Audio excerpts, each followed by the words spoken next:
Good morning, afternoon, or evening, folks. Today is October 24th, 2016. Let's get into the happenings for today. As far as school news is concerned, we broke a record of the most attended dance last week at homecoming.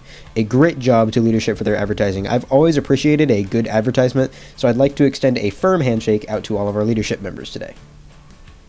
We won in a landslide victory at the homecoming game, 56-0 against Liberty. Great job to the team. You made it absolutely nothing but smiles this weekend. There is nothing to complain about when it comes to homecoming, the game, or the dance. The Fall Bazaar is this Friday, so just be sure to stop by. Just as well, the haunted house will be in the auditorium on Friday as well.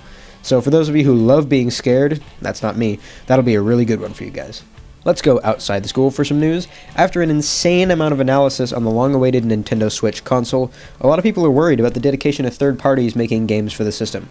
A few companies have told us that they have no confirmed games for the system, while having shown off games in the trailer.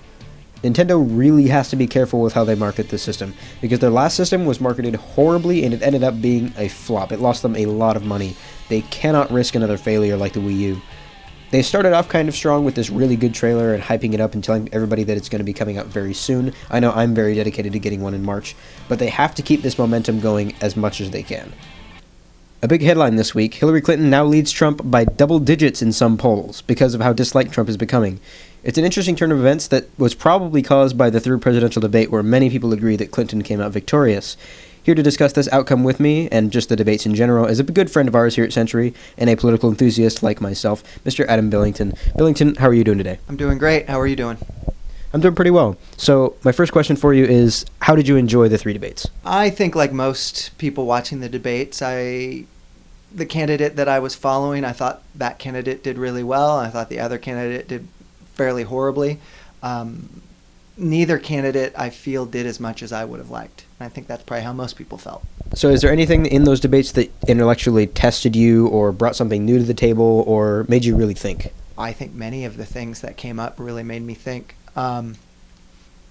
Like all people watching, I was very frustrated with the pivots and how each candidate kept trying to use the question to bash their opponent rather than support themselves. That was the most frustrating thing, because I don't really care about what they think of the other candidate. What I care about is what they're going to do. So my last sort of question for you is, are you, like so many others, kind of disappointed in the style of the debate that's being used? Because a lot of people are complaining that it's more of a, the vote hinges on more of a who's not as bad as the other and not if your candidate is good. Does this kind of disappoint you? You know what, that really did. And one thing I think would be really helpful, it's 2016. Why can't we just quickly flash on the screen when one of the candidates is lying? Everybody knows when one of them's lying. So why can't we let everybody know, like, this is factually inaccurate, this isn't right? I think that would hold the candidates to become more honest. I think it would make both of them be less loose with the facts. I think everything would work out for our country better if we held them accountable. I'm held accountable as a teacher. You're held accountable as a student. Why can't we hold our presidents accountable for what they say? That was frustrating. I would like to see that change. And I think that'd be an easy change.